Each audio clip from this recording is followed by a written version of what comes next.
Welcome students, I'm Varun Agarwal and this is your channel Mantra of the Biology, online NIT Biology classes।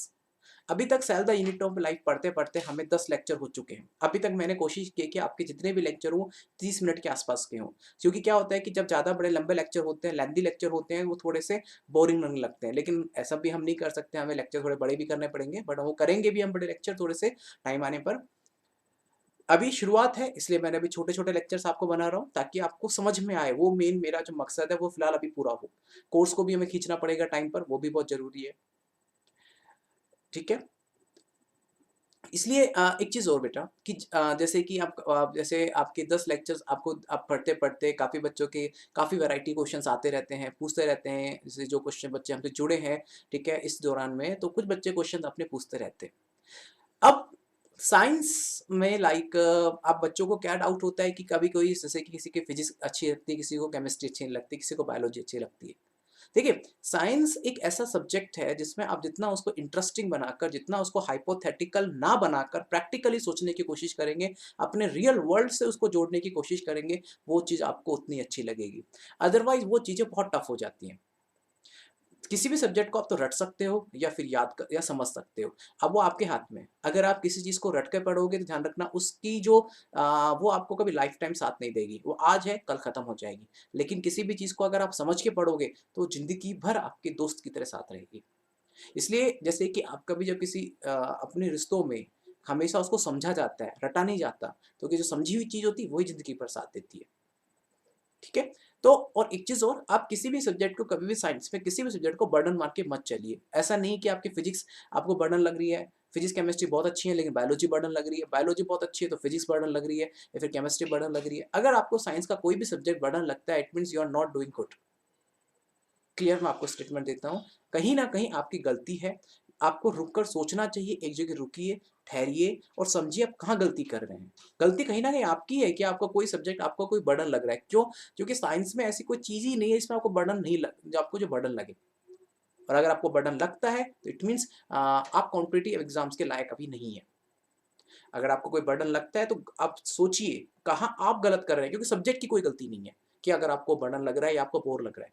हाँ, ये हो सकता है कि तीनों में से कोई सब्जेक्ट आपका ज़्यादा अच्छा हो या फिर 2 उतने अच्छे ना हो, वो पॉसिबल है। लेकिन इसका मतलब ये नहीं कि वो आपको खराब ही लगने लगे। ठीक है? तो इसलिए अगर आप साइंस को अगर आपने चूज़ किया है तो सब्जेक्ट को बर्डन मत मानिए, उसको एक दोस्त की तरह ही आगे साथ में रखिए। चलिए, हमने हमारा जो लास्ट लेक्चर था, लास्ट लास्ट लेक्चर में हमने प्लांट सेल वॉल के बारे में डिस्कशन शुरू किया था कि प्लांट सेल वॉल किसकी बनी होती है। इसमें 3 लेयर होती हैं, primary cell layer, secondary cell layer, tertiary cell layer और सबसे बाहर होती है मिडल लैमेला, जो कि 2 सेल को कनेक्ट करने का काम करती है। ठीक है? जो कि सीमेंट की तरह होती है, 2 ब्रिक को जो जोड़ने का काम करती है, 2 ब्रिक है उसको जोड़ने का जो काम करती है, बीच में एक मिडल लैमेला मतलब मिडल में एक पट्टी होती है, एक स्ट्रिप होती है जो कि 2 सेल को जोड़ने का काम करती है एज़ अ सीमेंटिंग लेयर। ठीक है? फिर हमने देखा था जो प्राइमरी सेल होती है वो बहुत थिन होती है। तो जैसे ही सेल की ग्रोथ होती है तो सेल की जैसे ही ग्रोथ होगी तो ग्रोथ होने पर सेल की ग्रोथ होती है तो ग्रोथ होने पर क्या होगा, जो जो आपका वैक्यूल होता है उसके अंदर का जो नॉन लिविंग सेल सैप होता है उसका अमाउंट बढ़ने लगेगा। अब जब अमाउंट बढ़ेगा तो वो अपना प्रेशर कहाँ डालेगी? वैक्यूल की मेम्ब्रेन में मतलब टोनोप्लास्ट पे डालेगी। अब वो साथ-साथ क्या होता है, टोनोप्लास्ट के बाहर होता है साइटोप्लाज्म। साइटोप्लाज्म भी अपने आप में ग्रो करेगा, उसका भी अमाउंट बढ़ेगा। अब वो क्या करेगी, साइटोप्लाज्म का pressure as well as tonoplast का प्रेशर अल्टीमेटली पुट कहाँ पर होता है? सेल मेम्ब्रेन पर। दोनों सेल मेम्ब्रेन में प्रेशर डालेंगी और जब वो सेल मेम्ब्रेन अपना प्रेशर कहाँ डालेगी? सेल वॉल पे प्रेशर डालेगी, तो सेल वॉल क्या करेगी? खींचेगी। जब खींचेगी तो इतनी पतली हो जाएगी कि अंदर की तरफ फिर किसी भी केमिकल के डिपोज़िशन करने की ज़रूरत पड़ती है, जिसी को ही हम सेकेंडरी सेल लेयर कहते हैं और जो कि ज़्यादा थिक होती है और नॉन इलास्टिक हो जाती है। चलिए, हम यही पढ़ते हैं, it is inside of the primary cell layer. हम सेकेंडरी सेल वॉल के बारे में पढ़ रहे हैं। सेकेंडरी सेल वॉल ये कह सकते हो, सेकेंडरी सेल लेयर भी कह सकते हो, वॉल की एक लेयर है जो कि प्राइमरी सेल लेयर के अंदर की तरफ होती है और थिक होती है प्राइमरी सेल के कंपैरिजन में। इसकी जो थिकनेस होती है 4 टू 10 माइक्रोमीटर थिक होती है। Actually it is deposited on the primary cell layer, मतलब ये प्राइमरी सेल लेयर के अंदर की तरफ डिपॉजिट होती है और ये थिक और नॉन इलास्टिक होती है। मैंने आपको बताया ना कि ये इतनी क्योंकि ध्यान रखना, जब तक उसमें प्राइमरी सेल लेयर होती है तो इलास्टिसिटी होती है और लिविंग रहती है सेल वॉल। लेकिन जैसे ही उसमें सेकेंडरी सेल वॉल का डिपोजिशन हुआ वो सेल वॉल नॉन लिविंग हो जाती है। इसमें 3 जोन होते हैं, S1, S2 और S3। लुक हियर, हम यहाँ पे देख रहे हैं बेटा, हम यहाँ पे आपके 3 लेयर देख रहे हैं। ठीक है? जैसे आपको यहाँ जो ल्यूमन दिखाई दे रहा है, ल्यूमन का मतलब है कि खाली भाग, जहाँ मतलब प्रोटोप्लाज्म होगा, ठीक है, और न्यूक्लियस होगा, मतलब न्यूक्लियस सॉरी साइटोप्लाज्म होगा, न्यूक्लियस होगा, न्यूक्लियस के अंदर न्यूक्लियोप्लाज्म होगा और साथ-साथ उसमें क्रोमोसोम्स होंगे। फिर आप थोड़ा और उसके ऊपर जाएँगे तो यहाँ हो सकता है कि यहाँ पे क्या होगा कि एक सेल मेम्ब्रेन होगी।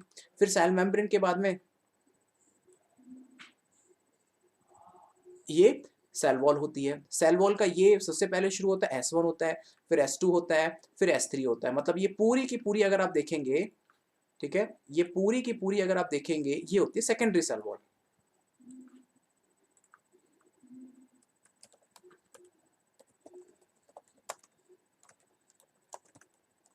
ठीक है? ये सेकेंडरी सेल लेयर होती है। ठीक है? और फिर ये आपके लिखा ही हुआ है प्राइमरी सेल लेयर, और प्राइमरी सेल लेयर से बाहर क्या होती है? मिडिल लैमेला होती है। तो देखिए टर्शियरी किसी में प्रेजेंट होगी या नहीं होगी ऐसा कंफर्म नहीं है। ठीक है? टर्शियरी अक्सर में एब्सेंट होती है, केवल एक ट्रैकिड्स के अलावा वो किसी में नहीं पाई जाती। ठीक है? अब फॉलोइंग केमिकल्स में deposited on the wall of the secondary cell wall layer. अब ये कितने केमिकल्स डिपॉजिटेड हो सकते हैं? जैसे लिग्निन हो सकता है, सोबेरिन हो सकता है, क्यूटीन हो सकता है, the variety of chemical deposited हो सकते हैं। ठीक है? चलिए सबसे पहले हम पढ़ते हैं लिग्निन के बारे में। Okay, lignin is a polymer of the coniferyl alcohol. Important है, ठीक है, ये कॉनिफेरल अल्कोहल का एक लाइक पॉलीमर होता है। And lignin and cellulose consider together as a lignocellulose, क्योंकि देखिए लिग्निन पाया जाता है सेकेंडरी सेल वॉल में और सेलुलोज पाया जाता है प्राइमरी सेल वॉल में। और मैंने आपको बताया था कि ये सेकेंडरी सेल वॉल ऑलमोस्ट सब में पाई जाती है। तो दोनों के कंपोजिशन को मिला के क्या बोलते हैं? लिग्नोसेलुलोज, जो कि इस अर्थ पे पाए जाने वाला अबेंडेंट पॉलीमर है। सबसे बड़ा ज्यादा पाए जाने वाला पॉलीमर कौन सा है?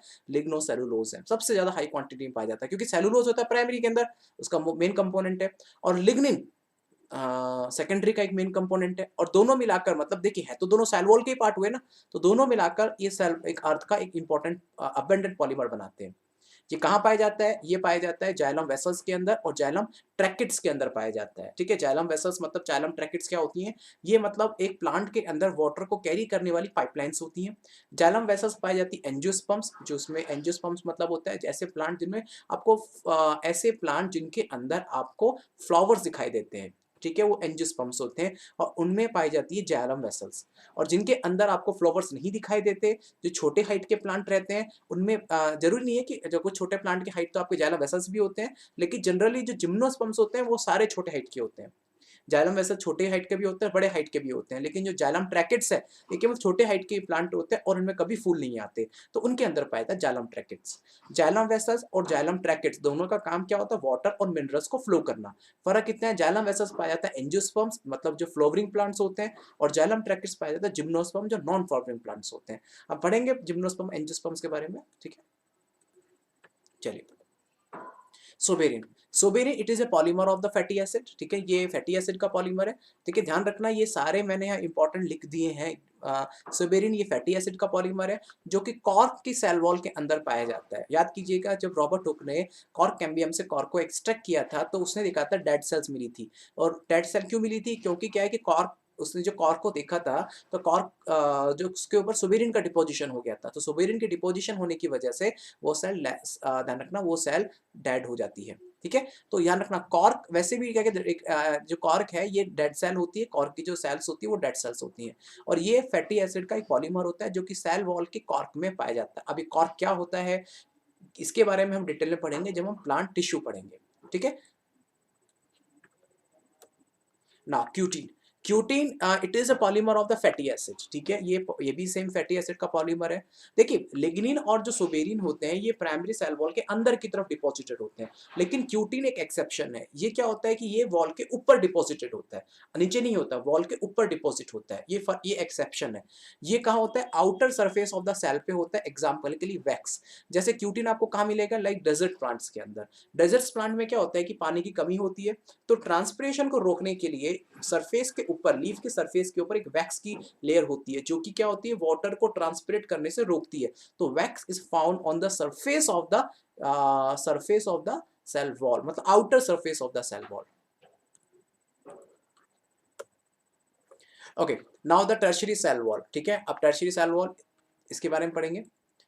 ठीक है, चलिए it is laid down on the secondary wall composed of the cellulose और जाइलन। ये मतलब दोनों कार्बोहाइड्रेट होते हैं, ठीक है, दोनों कार्बोहाइड्रेट है। Xylan is the third most abundant biopolymer on this earth, ठीक है। और एग्जांपल के लिए ट्रैकेट्स ऑफ द जिम्नोस्पर्म्स, ये केवल जिम्नोस्पर्म के ट्रैकेट्स में होती है, ठीक है। ट्रैकेट्स क्या होते हैं कि एक तरह की पाइपलाइंस होती हैं जो कि वाटर को कैरी करने में मदद करती है। तो इसमें सेकेंडरी सेल वॉल तो पाई ही जाती है, इसके अलावा इसमें टर्शियरी सेल वॉल भी अलग से पाई जाती है, ठीक है। ध्यान रखना सेलुलोज, जाइलन ये सारे के सारे कार्बोहाइड्रेट है, ठीक है। और ये बायोपॉलीमर है, इसका मतलब क्या हुआ, देखिए जितने भी आपके कार्बोहाइड्रेट्स होते हैं वो सारे ग्लूकोज के पॉलीमर्स होते हैं। तो मतलब xylan is also a carbohydrate and it's a polymer of the glucose, जैसा कि सेलुलोज होता है, ठीक है। अब यहाँ पे आप देख लीजिए एक अच्छा पिक्चर है जिससे आपको काफी हद तक चीजें क्लियर होंगी। For an example, if this is a cell, ठीक है, ये एक सेल है। इस सेल में अगर आप देखेंगे तो ये सेल है। इस सेल में अगर आप देखेंगे तो आप यहाँ पे आप देखेंगे ये एक सेल है, एक ये दूसरी सेल है, ठीक है। दोनों सेल को कनेक्ट करने के लिए क्या है, मिडिल लैमेला होती है, ठीक है। अब मिडिल लैमेलास के अब ये देखिए, अब इसके बाद आप देखेंगे तो ये आपको यहाँ पर क्या दिखाई देगी, यहाँ पर आपको दिखाई देगी ये सेल, ये आपको दिख रही है, ये सेल मेम्ब्रेन है, ठीक है। ये आपको सेल मेम्ब्रेन दिखाई देती है। इस सेल मेम्ब्रेन से बाहर की तरफ, इस सेल मेम्ब्रेन से बाहर की तरफ एक छोटी सी थिन टर्शियरी लेयर होती है। फिर आपको ये दो दिखाई दे रहे हैं जो कि secondary cell wall S1 S2 S3 तक होती है। और जनरली इसमें जनरली S3 काफी में एब्सेंट होती है, S1 और S2 ज्यादा पाई जाती है। और बाहर की तरफ ये दिखाई देंगे आपको प्राइमरी सेल वॉल है। और ये बीच में जो सीमेंट जैसा स्ट्रक्चर है उसको मिडिल लैमेला कहते हैं, ठीक है। इनके अंदर क्या होता है, प्लाज्मोडेस्माटा होते हैं जो एक सेल से दूसरे सेल पे, मैं आपको डिफरेंट कलर कर देता हूँ, एक सेल से दूसरे सेल में थ्रेड जैसे स्ट्रक्चर निकले हुए होते हैं, ठीक है। ये साइटोप्लाज्म के थ्रेड्स होते हैं। क्लियर हो गया, देख लीजिए। तो ध्यान रखना, अगर आप देखेंगे तो वैसे ध्यान रखना प्राइमरी सेल लेयर थिन होती है, सेकेंडरी सबसे मोस्ट थिक लेयर है, और टर्शियरी भी बहुत फाइन लेयर होती है, ठीक है, बहुत फाइन लेयर होती है। वैसे तो क्या है ना, सेकेंडरी का डिपोजिशन होते ही सेल को स्ट्रेंथ मिल जाती है, बट टर्शियरी सेल वॉल कभी कभी एक्स्ट्रा लेयर के फॉर्म में और थिन लेयर होती है, ठीक है, जाइलम के ट्रैकेट्स में आपको मिलेगी, ठीक है। That is nothing, it is only and only about the cell wall, ठीक है। एक चीज और, यहाँ पे आपको प्लाज्मा लेमा को बताना रह गया। प्लाज्मा लेमा आपको मैं थोड़ी देर में बताऊंगा कि प्लाज्मा लेमा क्या होती है, ओके। हम जब आगे पढ़ेंगे तो प्लाज्मा लेमा मैं आपको डिटेल में बताऊंगा। तो फर्स्ट ऑफ ऑल लिग्नोसेलुलोज, कुछ इंपॉर्टेंट नोट है। Lignocellulose is most abundant biopolymer on the earth. मैंने आपको बताया था जो लिग्निन सेकेंडरी सेल वॉल का कंपोजिशन है और सेलुलोज प्राइमरी का एक मोस्ट इंपॉर्टेंट कंपोजिशन है। Chitin is the second most polymer abundant on the earth. Chitin क्या पाया था, फंगस में पाया जाता है। फंगस की जो सेल वॉल होती है वो काइटिन की बनी होती है। इसके अलावा जैसे कि जो ऑर्थोपोडा है, जैसे कॉकरोच है, उनकी भी सेल वॉल काइटिन की बनी होती है। जाइलन जो कि टर्शियरी सेल वॉल के अंदर पाया जाता है, वो बना होता है थर्ड मोस्ट अबंडेंट पॉलीमर है। देखिए लिग्नोसेलुलोज जो कि most abundant polymer, chitin is the second most abundant polymer. इसके अलावा जाइलन जो होता है ये थर्ड मोस्ट अबंडेंट बायोपॉलीमर होता है अर्थ के ऊपर। ये तीन है, तीन इसलिए मैंने आपको अलग से यहाँ पे इंपॉर्टेंट नोट के फॉर्म में दे दिए। Middle lamella, middle lamella is a layer mainly of the calcium और मैग्नीशियम पैक्टेट। ध्यान रखना, वेरी इंपॉर्टेंट, कैल्शियम और मैग्नीशियम पैक्टेट एक बार पूछा जा चुका है, ठीक है। और मैंने आपको याद कीजिए, मैंने आपको जो प्राइमरी सेल लेयर में बताया था तो वहाँ पैक्टिन के फाइबर्स निकलते हुए दिखाए थे मिडिल लैमेला से। तो पैक्टिन यहाँ से इंपॉर्टेंट होता है, और ये कैल्शियम और मैग्नीशियम आयंस होते हैं। पैक्टिन होता है ग्लूकोरोनिक एसिड और ग्लैक्टोकोरोनिक एसिड का एक पॉलीमर है। It hold and glue the different neighbouring cells together. मतलब दो सेल्स को जोड़ने का काम कौन करता है, मिडिल लैमेला करती है, ठीक है। चलिए, नेट 2009 का क्वेश्चन है। Middle lamella is mainly composed of, ठीक है, hemicellulose, muramic acid, calcium pectate, phosphoglyceridate, and very easy answer the calcium pectate, ठीक है। कैल्शियम पैक्टेट की बनी होती है। कैल्शियम और मैग्नीशियम पैक्टेट एग्जैक्टली आप लिख सकते हो कि कैल्शियम और मैग्नीशियम पैक्टेट की बनी होती है, ठीक है। तो देखिए बहुत चीजें आसान है, ऐसा टफ नहीं है, बहुत चीजें आसान है, बट चीजों को थोड़ा सा जितना बारीकी से पढ़ोगे उतना बेटर रहेगा, ठीक है। चलिए आगे चलते हैं, okay. Now middle lamella is outermost cell layer of a plant cell. देखिए आप क्या लिखा हुआ है इसका मतलब, अगर आप देखिए मिडिल लैमेला क्या होता है, प्लांट सेल के सबसे बार मिडिल लैमेला होती है जो कि दो सेल को दूसरे सेल को जोड़ने का काम करती है। अगर आप प्लांट सेल को ऊपर से झांक कर देखेंगे तो सबसे पहले तो आपको मिडिल लैमेला ही दिखाई देगी, ठीक है, क्योंकि मिडिल लैमेला ध्यान रखना सेल वॉल का पार्ट नहीं है। लेकिन आप अगर आप सेल वॉल को ऊपर से देखेंगे तो आपको मिडिल लैमेला दिखाई देगी, क्योंकि वो ऐसा पार्ट है जो कि दो सेल को कनेक्ट करने में मदद करते हैं। एग्जाम्पल के लिए, जैसे अगर आप ब्रिक देखेंगे तो ब्रिक अगर ब्रिक्स हैं, जब घर में अगर ब्रिक्स लगी होती है तो ब्रिक को अगर ऊपर से देखेंगे तो आपको सीमेंट दिखाई देगी ना, ब्रिक थोड़ी ना दिखाई देगी, तो आपको सीमेंट दिखाई देगी, आपको ब्रिक नहीं, और सीमेंट या मिडिल लैमेला। लेकिन primary cell wall is outermost cell layer of a plant cell wall. लेकिन अगर आप सिर्फ ब्रिक की लेयर देखेंगे तो आपको सबसे पहले आपसे ब्रिक को देखेंगे तो आपको प्राइमरी सेल वॉल दिखाई दी जाएगी। लेकिन अगर आप ब्रिक्स जो एक साथ सारी कनेक्टेड है, एक दीवार बन रही है और बनती हुई दीवार है, अगर आप ऊपर से देखेंगे ब्रिक को तो आपको सिर्फ मिडिल लैमेला दिखाई देगी, फिर आपको प्राइमरी सेल लेयर नहीं दिखाई देगी। ठीक है, तो ये इंपॉर्टेंट पार्ट है, ये आपसे पूछ सकते हैं which one is outermost cell layer of a plant cell, this is middle lamella. Okay, in the ripening of a fruit, जब फ्रूट की राइपनिंग होती है, मतलब जब फ्रूट पक जाते हैं तो क्या होता है कि पैक्टिनस एंजाइम निकलता है जो कि पैक्टिन को डिसॉल्व कर देता है। तो कई बार क्या होता है कि फ्रूट की राइपनिंग के लिए, जैसे एग्जांपल के लिए फ्रूट की कई बार क्या होता है, जब फ्रूट बहुत ज्यादा पक जाते हैं तो कम आप देखेंगे तो उसको टच करते ही वो कहते हैं ना कि लाइक डिसॉल्व होना शुरू हो जाते हैं, मतलब गल जाते हैं। वो गलते क्यों है? क्योंकि उनमें क्या होता है कि पैक्टिनस एंजाइम निकलता है और पैक्टिनस एंजाइम उसकी मिडिल लैमेला को डिसॉल्व कर देता है। और यही पैक्टिनस एंजाइम आप एक्सटर्नली भी प्रोवाइड कर सकते हो। जैसे कि टमाटर है, टमाटर बहुत जल्दी अगर आपने बाहर रखा है, फ्रिज में नहीं रखा और वो बाहर रखा है, वो बहुत जल्दी गल जाता है। क्यों? क्योंकि उसमें पैक्टिनेज एंजाइम निकलेगा टेम्परेचर के बेस के ऊपर, टेम्परेचर डिपेंडेंट होता है, टेम्परेचर के अकॉर्डिंग पैक्टिनेज एंजाइम निकलता है और उसकी मिडिल लैमेला को गला देता है। इसलिए बहुत सारे ऐसे फ्रूट्स होते हैं लाइक आम अगर आपने टाइम पर उसको फीड नहीं किया, लाइक यूज नहीं किया और लाइक आपने उसको बाहर रखा है, तो वो टेम्परेचर बेस्ड होने की वजह से वो एंजाइम निकलेगा और आम को गलाना शुरू कर देगा। तो क्या करेगा, मिडिल लैमेला को गला दिया जाता है और जिसकी वजह से वो जो फ्रूट होता है वो बहुत सॉफ्ट हो जाता है। तो फ्रूट की सॉफ्टनिंग के लिए हम कई बार हम यूज करते हैं, और कई बार ज्यादा मीठे भी लगने लगते हैं। आपको एक बार देखेंगे गला हुआ चीज आपको कई बार ज्यादा मीठी लगेगी, तो कई बार क्या है, फ्रूट को गलाने के लिए बाहर से पैक्टिनेज एंजाइम डाला भी जाता है। ठीक है, इसके अलावा इसका use rating of fibre, rating of fibre मतलब होता है फाइबर्स को रेटिंग करना, मतलब अलग अलग करना। जैसे जूट के जो फाइबर्स होते हैं, तो जूट के जो फाइबर्स होते हैं, तो जूट के फाइबर क्या होता है, आपस में जुड़े हुए होते हैं मिडिल लैमेला से। हम पढ़ेंगे जूट के फाइबर ट्रैकेड फाइबर होते हैं बेसिकली, तो ये क्या होता है, मिडिल लैमेला से जुड़े हुए होते हैं। अब आपको इसको मतलब आपको सारे फाइबर्स को अलग अलग करना है, तो मिडिल लैमेला को गलाना पड़ेगा, तो उसके लिए भी हम पैक्टिनेज एंजाइम यूज करते हैं।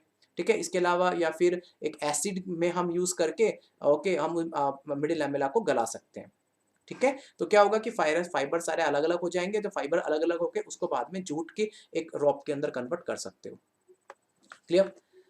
The cell wall and middle lamella may be traversed by the plasmodesmata which connect the cytoplasm of the neighboring cell। अब यहाँ पे देखिए आप, अगर आप यहाँ पर देखेंगे तो प्लाज्मोडेस्मेटा, देखिए कई बार क्या होता है, the cell wall and the middle lamella may be traverse by the plasmodesmata.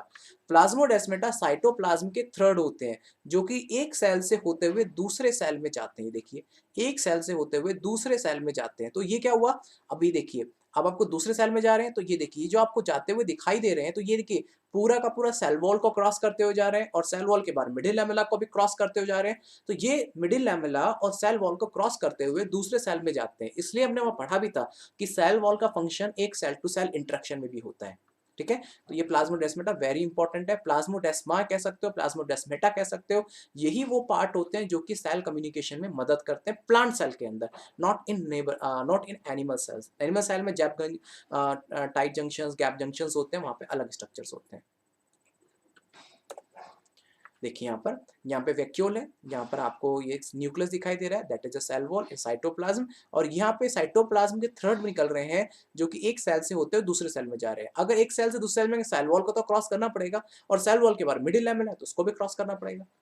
ठीक है, ये देखिए एक मिडिल लैमेला है और इससे एक सेल से होते हुए दूसरे सेल से प्लाज्मोडेस्मेटा क्रॉस कर रहे हैं। ये साइटोप्लाज्म के थ्रेड होते हैं, और साइटोप्लाज्म किसके बना होता है, वाटर और प्रोटीन, और प्रोटीन में हायर कंसंट्रेशन पे होता है। तो मतलब अगर ये मेजरली किसके कंपोनेंट के बने होंगे, प्रोटीन के बने हुए होते हैं साइटोप्लाज्मिक थ्रेड्स। स्टार्सबर्गर ने प्लाज्मोडेस्मेटा को डिस्कवर किया था, and with the help of cytoplasmic thread cell can communicate to each other and make continuous system। मतलब एक सेल देखिए, अब कोई सारे सेल्स मिलकर टिश्यू बनाते हैं। अगर आप टिश्यू, मतलब कहने का मतलब है टिश्यू क्या हुआ, एक घर के अंदर अगर फॉर एन एग्जांपल 5 मेंबर रह रहे हैं तो पूरा घर एक टिश्यू हो गया और 5 मेंबर उसकी सेल्स हो गई। अगर वो सेल्स एक दूसरे से बातें ना करें, मेंबर एक दूसरे को कोऑर्डिनेट ना करें काम में, तो क्या घर चल पाएगा? वैसे ही है, अगर एक टिश्यू एक घर है, उसके अंदर 5 सेल्स है, तो एक सेल्स को दूसरी सेल्स से कोऑर्डिनेट तो करना पड़ेगा। इसके लिए प्लाज्मोडेस्मेटा वो कनेक्शन कंडक्शन का काम करते हैं। जैसे कि घर में क्या होता है, एक एक अफेक्शन होता है, स्नेह के एक धागे होते हैं, वहाँ पे प्लाज्मेटा या प्लाज्मोडेस्माटा के धागे कह सकते हो, या साइटोप्लाज्मिक थ्रेड होते हैं जो कि एक सेल को दूसरे सेल से जोड़ने में मदद करते हैं। देखिए, नीट 2009 का क्वेश्चन है, plasmodesmata are lignified cemented layer between cells, no. क्योंकि जो प्लाज्मोडेस्माटा होते हैं लिग्निफाइड नहीं होते, क्योंकि लिग्निफाइड होते हैं प्लाज्मोडेस्माटा क्या हो जाएंगे, डेड हो जाएंगे, तो कम्युनिकेशन कैसे करेंगे, ठीक है। लोकोमोटरी स्ट्रक्चर, ये थोड़ा से वो एक सेल से निकल के दूसरे सेल में चले जाते हैं, लोकोमोटरी नहीं होते। Membrane connecting the nucleus with the plasmalemma, no, ये प्लाज्मोलेमा से कनेक्ट नहीं करते, न्यूक्लियस को कनेक्ट नहीं करते ये। They are the connection between the adjacent cell, yes, ये दो सेल्स को कनेक्ट करने में मदद करते हैं। प्लाज्मोलेमा एक बेसिकली एक फाइन प्लाज्मा मेम्ब्रेन होती है, मैं बताऊंगा प्लाज्मोलेमा के बारे में आपको, ठीक है। नाउ नीट 2010 से सेम क्वेश्चन आया है, which of the one of the following structure between a two adjacent cell in effective transport pathway, मतलब इफेक्टिव ट्रांसपोर्ट करने के लिए एक सेल से दूसरे सेल में कौन सा स्ट्रक्चर अपना रोल प्ले करता है, प्लाज्मोडेस्माटा, प्लास्टोक्यूनॉन्स, एंडोप्लाज्मिक रेटिकुलम या प्लाज्मोलेमा, तो योर आंसर इज प्लाज्मोडेस्माटा। देखिए 9 और 10 से एक जैसे क्वेश्चन पूछे गए हैं, सिंपल क्वेश्चन पूछे जाते हैं, बट दिक्कत क्या होती है कि हमें उनकी अप्रोच, हमें वहां तक पहुंचना पड़ता है, बस यही एक प्रॉब्लम होती है। चलिए, आज हमने जो पढ़ा it's all about the plasma cell wall, तुम्हारा सेल वॉल खत्म हो गया। अब हम कल के लेक्चर में पढ़ेंगे सेल मेम्ब्रेन के बारे में, कि सेल मेम्ब्रेन क्या होती है। वैसे तो सेल मेम्ब्रेन मैंने आपको बताया था कि मैं आपको डिटेल में पढ़ाऊंगा, और आज वो टाइम आ गया है सेल मेम्ब्रेन को डिटेल में पढ़ने का, जिसमें हम पढ़ेंगे यूकेरियोटिक सेल मेम्ब्रेन को प्रॉपरली डिटेल में पढ़ेंगे। चलिए ठीक है, जब तक घर पे रहिए, सेफ रहिए और अपना ध्यान रखिए। धन्यवाद।